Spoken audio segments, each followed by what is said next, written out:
तो नमस्ते बंधु, मेरा नाम है सुदीप और स्वागत है मेरे चैनल रेसलिंग पैरेट पे। तो फाइनली हो चुका है WWE का रॉयल रंबल वाला पेपर व्यू। आपको पता है ये WWE का साल में एक बहुत बड़ा पेपर व्यू माना जाता है और उसका जो सबसे बड़ा रीजन है वो है रॉयल रंबल के अंदर होने वाले शॉक्स एंड सरप्राइजेस। और आज के रॉयल रंबल मैच के अंदर जो हुआ, हम कह सकते हैं कि रॉयल रंबल के अंदर जो शॉक्स एंड सरप्राइजेस होते हैं उसको WWE बखूबी निभा पाई है। वुमेन्स रॉयल रंबल मैच के अंदर क्या क्या हुआ, Bobby Lashley versus Brock Lesnar के WWE चैंपियनशिप के मैच में एक बहुत बड़ा शॉकर था, Roman Reigns versus Seth Rollins की यूनिवर्सल चैंपियनशिप मैच की controversial ending, men's royal rumble match को कौन जीता, हम सारी बातों के बारे में इस वीडियो के अंदर बात करने वाले हैं। इसलिए वीडियो को बिल्कुल भी स्किप न करके लास्ट तक जरूर देखते रहना। साथ ही साथ चैनल को जरूर से सब्सक्राइब कर दीजिए और नोटिफिकेशन बिल को भी ऑन कर दीजिए। तो फिर चलिए शुरू करते हैं आज की इस वीडियो में। और शो का सबसे पहला ही मैच होता है यूनिवर्सल चैंपियनशिप के लिए Roman Reigns versus Seth Rollins. और यहाँ पे रोमन रेंज के बाकी चैंपियनशिप मैचेस से मामला थोड़ा सा हटके था, क्योंकि रोमन रेंज के पास उसोस नहीं थे, उनके पास पॉल हेमन नहीं थे। और आपको शायद पता है कि सेथ रॉलिंस कुछ हफ्तों से रोमन रेंज के दिमाग के साथ थोड़ा सा खेल रहे थे। वो बार बार शील्ड को मेंशन कर रहे थे, कैसे उन्होंने शील्ड को धोखा दिया वो मेंशन कर रहे थे, और यही सब बातें रोमन रेंज को चुभ भी रही थी। और इस वाले आग में घी और तब ज्यादा डल गया जब मैच से पहले रोमन रेंज के एंट्री के बाद सेथ रॉलिंस एंट्री लेते हैं शील्ड की म्यूजिक के साथ। और ये देख के तो रोमन रेंज की ऑब्वियसली थोड़ी सी और ज्यादा जल जाती है। लेकिन खैर मैच स्टार्ट होता है और हम यूजुअली जो रोमन रेंज के मैचेस देखते हैं उसमें शुरुआत से ही रोमन रेंज थोड़ा डोमिनेट करते हैं। लेकिन आज के मैच में मामला थोड़ा सा उल्टा चल रहा था। देख के ऐसा लग रहा था कि रोमन रेंज की हर चाल पे सेथ रॉलिंस के जवाब है। मैच के एक पॉइंट में सेथ रॉलिंस के स्टॉप के ऊपर रोमन रेंज का किकआउट हो जाता है। लेकिन मैच की एंडिंग कुछ ऐसे होती है जब रोमन रेंज फंसा लेते हैं सेथ रॉलिंस को अपने डीएनटी के ऊपर। अब वो होल्ड को छुड़वाने के लिए सेथ रॉलिंस जैसे न जैसे रोप को तो पकड़ लेते हैं, लेकिन रोप को पकड़ने के बाद और 5 काउंट के बाद भी रोमन रेंज सेथ रॉलिंस को छोड़ते नहीं है। और यहाँ पे मैच हो जाता है डिस्क्वालिफिकेशन से खत्म।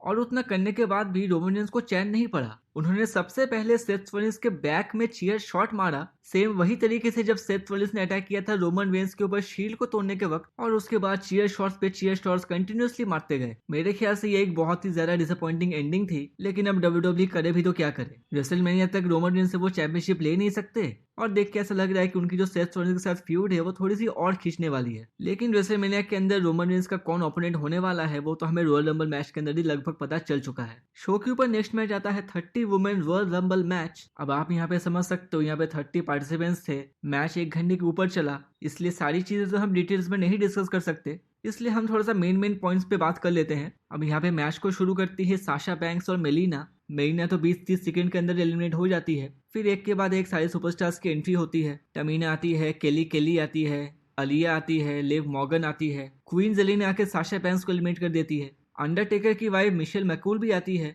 वो आके एलिमिनेट करती है डेना ब्रुक को।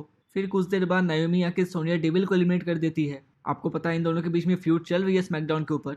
फिर ऐसा करते करते नंबर 17 में एंट्री होती है current women's champion Charlotte Flair की। वो आके अलिया को एलिमिनेट करती है, नायोमी को एलिमिनेट करती है। नंबर 19 पे एंट्री करती है बेला ट्विंस की ब्री बेला। और उनके आते ही ऑडियंस की तरफ से जो यस के चैंस पड़े हैं ना, देख के ही कमाल मजा आ गया। आपको पता है ब्री बेला जो है वो डैनियल ब्रायन की वाइफ है। और ब्री बेला के आने के तुरंत ही बाद नंबर 20 पे एंट्री लेती है impact women's champion Mickie James. आपको शायद पता ही होगा, मैंने आपको अपनी वीडियो में बताया था कैसे इम्पैक्ट रेसलिंग एंड WWE के बीच में कॉन्ट्रैक्ट साइन हुई है। और WWE ने पहले ही कंफर्म कर दिया था कि मिकी जेम्स रॉयल रंबल के अंदर आने वाली है। फिर मिकी जेम्स के आने के बाद एक एक करके अलिशिया फॉक्स आती है, निकी एसेज आती है, समर रे आती है। नंबर 24 में एंट्री होती है निकी बेला की। एक और सरप्राइज हमें देखने को मिला नंबर 25 में जब सारा लोगन आती है। सारा लोगन के बारे में आपको शायद याद होगा, वो राइट स्क्वाड के फैक्शन का मेंबर थी, जिस फैक्शन के अंदर Ruby right and Liv Morgan भी हुआ करती थी। लेकिन वो कुछ महीने पहले WWE से रिलीज हो चुकी थी। नंबर 26 पे एंट्री होती है लीटा की, जिन्होंने आके मिकी जेम्स को एलिमिनेट कर दिया। उसके बाद नंबर 27 में आती है मॉली हॉली। और मॉली हॉली आते ही उनके ऊपर निकी एसेज अटैक कर देती है, क्योंकि मॉली हॉली एक सुपर हीरो के गेटअप में आती है। तो निकी को लगा कि नहीं भाई, यहाँ पे मैं सिर्फ अकेली सुपर हीरो हूँ, तो उन्होंने मॉली हॉली को एलिमिनेट कर दिया। लेकिन उसके बाद नंबर 28 पे एंट्री करती है वुमेन्स रॉयल रंबल की सबसे बड़ी शॉकिंग एंट्रेंट। रिंग की तरफ चलती हुई आती है राउडी रोंडा राउजी। और अगर आपने इससे मेरी पिछले वाली वीडियो देखी होगी, मैंने आपको बता दिया था कि लगभग कंफर्म है कि रोंडा राउजी रॉयल रंबल में एंटर कर सकती है। और सारे न्यूज, सारे र्यूमर्स, सारे स्पेकुलेशन सही निकले। और भाई रोंडा को देख के रिंग के अंदर जितने भी सुपरस्टार्स खड़े थे सबके तोते उड़ गए। सारे सुपरस्टार्स एकदम से पॉज ले लेते हैं। और रोंडा राउजी के आने के बाद और क्या होना था, वो आके सबसे पहले एलिमिनेट करती है निकी एसेज को। फिर ब्री बेला एलिमिनेट कर देती है अपनी ही बहन निकी बेला को। फिर रोंडा एलिमिनेट कर देती है शॉर्जी को। जो कि नंबर 29 में आई हुई थी, और उसके बाद नंबर 30 पे आती है शेना बेजलर। और फिर एक के बाद एक सारे सुपरस्टार्स एलिमिनेट होने के बाद जो लास्ट 2 सुपरस्टार्स बचते हैं वो है Charlotte Flair and Ronda Rousey. और मेरे ख्याल से ये वाला फेस ऑफ देने का सिर्फ 2 ही रीजन थे। एक तो इनकी जो हिस्ट्री रही है जैसे मैंने 35 के अंदर, और जो सेकंड रीजन मुझे लगता है वो है शायद WWE कोशिश कर रही थी एक बेबी फेस चीयर देने की रोंडा राउजी को, क्योंकि ऑब्वियसली कोई तो चाहता नहीं होगा कि शार्लेट फ्लेयर रंबल को जीते। और ये वाली चाल WWE की सक्सेस भी हो गई क्योंकि वाकई रोंडा राउजी को चीयर मिल रही थी। और फिर वही हुआ जो कि ऑलरेडी सब लोग समझ चुके थे, रोंडा राउजी ने एलिमिनेट कर दिया शार्लेट फ्लेयर को, और रोंडा राउजी जीत चुकी है 2022 वुमेन्स रॉयल रंबल मैच। अब यहाँ पे WWE का सेटअप देखिए, रॉ वुमेन्स चैंपियन है Becky Lynch, SmackDown women's champion है शार्लेट फ्लेयर, और रॉयल रंबल विनर है रोंडा राउजी। ये तीनों वही सुपरस्टार्स हैं जिन्होंने रेसलमेनिया 35 को मेन इवेंट किया था विनर्स टेक ऑल मैच में। अब देखना यह है कि क्या इस बार भी रेसलमेनिया के अंदर कोई ट्रिपल थ्रेट मैच होगा या फिर रोंडा राउजी का हमें कोई 1-to-1 मैच देखने को मिलता है। अब इतना कमाल का वुमेन्स का रॉयल रंबल मैच होने के बाद शो के ऊपर नेक्स्ट आता है रॉ वुमेन्स चैंपियनशिप का match Becky Lynch versus Doudrop के बीच में। और इस मैच को देखने में ना ही तो हम इंटरेस्टेड थे और ना ही वहां बैठी लाइव ऑडियंस। अभी अभी रोंडा राउजी वुमेन्स रॉयल रंबल की विनर हुई है, तो सवाल ही पैदा नहीं होता कि नेक्स्ट मैच के अंदर बेकी लिंच चैंपियनशिप को हार जाए। एंड ऑब्वियसली वही होता है जब सेकंड रोप से एक मैन हैंडल स्लैम लगाती है डूड वॉप के ऊपर और बेकी लिंच यहाँ पे चैंपियनशिप को रिटेन कर जाती है। शो के ऊपर नेक्स्ट मैच आता है 20 years in the making dream match WWE championship के लिए Bobby Lashley versus Brock Lesnar. आपको पता है ये वाली फाइट कैसे दो टाइटन्स के बीच में फाइट थी, और मैच की शुरुआत भी वैसे ही होती है। एकदम शुरू में ही लेसनर ने एक सुप्लेक्स लगा दिया बॉबी लैशली को, एंड ऑफ कोर्स उससे बॉबी लैशली को कुछ फर्क पड़ता नहीं है, बॉबी लैशली तुरंत खड़े हो जाते हैं। अब यहाँ पे लेसनर ने सुप्लेक्स लगाया है, लेकिन हमारे बॉबी लैशली भी तो ऑलमाइटी है ना, वो कैसे छोड़ दे लेसनर को। लैशली ने भी एक सुप्लेक्स लगा दिया लेसनर के ऊपर और उस पे लेसनर भी खड़े हो जाते हैं। उसके बाद 2 और सुप्लेक्स पड़ते हैं बॉबी लैशली के ऊपर, लेकिन लैशली को उससे भी फर्क नहीं पड़ता है। एक टाइम में तो लैशली ने लेसनर को हर्ट लॉक में फंसा लिया था। उसके बाद लेसनर के ऊपर 2 स्पीयर भी पड़ जाते हैं, लेकिन इन सब के बावजूद लेसनर लगा देते हैं एक F5 बॉबी लैशली के ऊपर और बॉबी लैशली गिर जाते हैं रेफरी के ऊपर। अब आइडियली यहाँ पे लेसनर को जीत जाना चाहिए था, लेकिन कोई काउंट करने के लिए था नहीं, और तभी देख के लग ही रहा था कि क्योंकि रेफरी वहाँ पे नहीं है तो कुछ ना कुछ और डिफरेंट हो सकता है। और तभी अचानक से पीछे से रोमन रेंस आ जाते हैं और वो आके स्पीयर लगा लेते हैं लेसनर के ऊपर। और सिर्फ स्पीयर लगा के रोमन रेंस का मामला यहाँ पे खत्म नहीं होता है। रोमन रेंस हाथ बढ़ाते हैं पॉल हेमन के पास कि तुम मुझे अपनी WWE चैंपियनशिप दो, और यहाँ पे शॉकिंगली पॉल हेमन चैंपियनशिप दे भी देते हैं रोमन रेंस को, और उस वाले चैंपियनशिप से अटैक कर देते हैं रोमन रेंस ब्रॉक लेसनर के सर पर।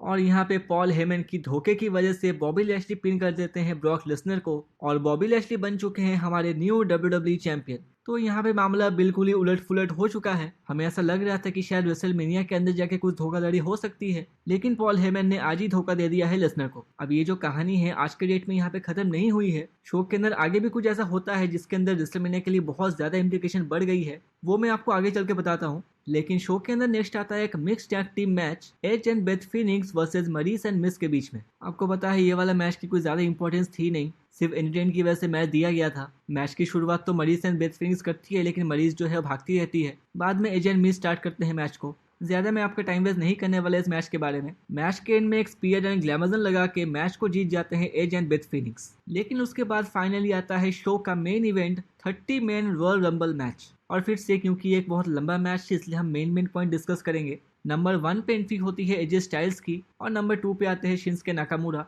फिर एक एक करके Austin Theory, Robert Roode, Ridge Holland, Montez Ford, Damian Priest, Sami Zayn सब लोग आते हैं। नंबर 9 में आते हैं जॉनी नॉक्सविल। उसके तो आते ही सबने उनका घंटा बजा दिया। सैमी ने नॉक्सविल को एलिमिनेट कर दिया, उसके बाद एजे स्टाइल्स ने सैमी ज़ेन को एलिमिनेट कर दिया। फिर कई और सुपरस्टार्स के एंट्री के बाद नंबर 21 में आते हैं ड्रू मैकिंटायर। अब मैकिंटायर को मैं इसलिए स्पेसिफिकली मेंशन कर रहा हूँ क्योंकि मैकिंटायर के बारे में न्यूज़ थी कि एक नेक इंजरी की वजह से शायद मैकिंटायर रॉयल रंबल को मिस करने वाले हैं, लेकिन रॉयल रंबल के अंदर मैकिंटायर ने अपनी रिटर्न कर दी है। उसके बाद नंबर 27 में एंट्री होती है एक सरप्राइज एंट्रेंस, और यहाँ पे चल के आते हैं बैड बनी। बैड बनी को आप जानते हो कि लास्ट ईयर की रेसलमेनिया के अंदर उन्होंने कमाल का परफॉर्मेंस दिया था। उसके बाद से काफी सारे और लोग उनके फैन हो गए हैं। नंबर 28 पे एंट्री होती है शेन मैकमैन की, और उन्होंने आके केविन ओवेंस को एलिमिनेट भी कर दिया। 29 में आते हैं home town hero RQ expert Randy Orton, और नंबर 30 सबसे लास्ट में एंट्री लेते हैं surprisingly but expected Brock Lesnar. अब WWE चैंपियनशिप के मैच के अंदर उनके साथ जो हुआ उसके बाद तो ये लगभग कंफर्म ही था कि ब्रॉक लेसनर के पास एक ही और रास्ता है कि वो दोबारा से चैंपियनशिप मैच के अंदर एंट्री ले सके, और वो है रॉयल रंबल मैच को जीतना। और एज एक्सपेक्टेड लेसनर आते ही एकदम तोड़ फोड़ मचा देते हैं, एक के बाद एक बैड बनी, शेन मैकमैन सबको लिमिट कर देते हैं, और ऐसा करके लास्ट 2 सुपरस्टार्स बचते हैं Brock Lesnar and Drew McIntyre. अब इन दोनों सुपरस्टार्स के बीच में क्या हिस्ट्री है वो तो आप सबको पता ही है। रॉयल रंबल 2020 के अंदर ड्रू मैकिंटायर ने लेसनर को एलिमिनेट करके रॉयल रंबल जीता था और उसके बाद रेसलमेनिया 36 के अंदर उनके साथ WWE चैंपियनशिप के लिए मैच भी हुआ था। लेकिन इस बार लेसनर थोड़े से भारी पड़ गया मैकिंटायर के ऊपर, क्योंकि यहाँ पे लेसनर ने एलिमिनेट कर दिया मैकिंटायर को और लेसनर जीत चुके हैं 2022 मेंस रॉयल रंबल मैच। अब यहाँ पे ब्रॉक लेसनर के पास ऑफिशियल एग्रीमेंट है कि वो किसी भी चैंपियन को टारगेट कर सकते हैं रेसलमेनिया के लिए और मोस्ट प्रोबेबली वो रोमन रेंस के साथ ही जाएंगे। लेकिन अब से लेकर रेसलमेनिया तक इनकी स्टोरी लाइन कैसे चलती है वो हमें देखना है। ओवरऑल अगर हम रॉयल रंबल शो की बात करें तो बहुत ही डिसेंट शो था ये। दोनों मेंस एंड वुमेन्स की जो विनर है वो भी काफी ठीक ठाक ही थे। काफी लोग डिबेट कर सकते हैं कि आप ब्रॉक लेसनर को रॉयल रंबल जितवा दिए, किसी और सुपरस्टार को मौका देना चाहिए था। लेकिन भाई ये तो सबको पता ही है कि आज के डेट में Roman Reigns and Brock Lesnar की फ्यूड सबसे टॉप पे चल रही है WWE के अंदर। तो WWE को जहाँ पे मनी दिखेगा WWE वैसे ही करेगी। आप मुझे नीचे कमेंट करके जरूर बताना कि क्या आप सहमत है कि Ronda Rousey and Brock Lesnar Royal rumble match को जीत गए या फिर आपके हिसाब से कोई और होना चाहिए था। तो आज की ये वीडियो यहीं तक की थी। अगर आपको ये पसंद आई हो तो इसको लाइक या शेयर करना ना भूले। इसके साथ साथ चैनल को सब्सक्राइब करके नोटिफिकेशन बेल को भी ऑन कर दीजिए ताकि आपको रेसलिंग से जुड़ी हर न्यूज, अपडेट्स और इवेंट्स की जानकारी इस चैनल पे मिलती रहे। तो ठीक है बंधु, मिलते हैं आपसे अगले वीडियो।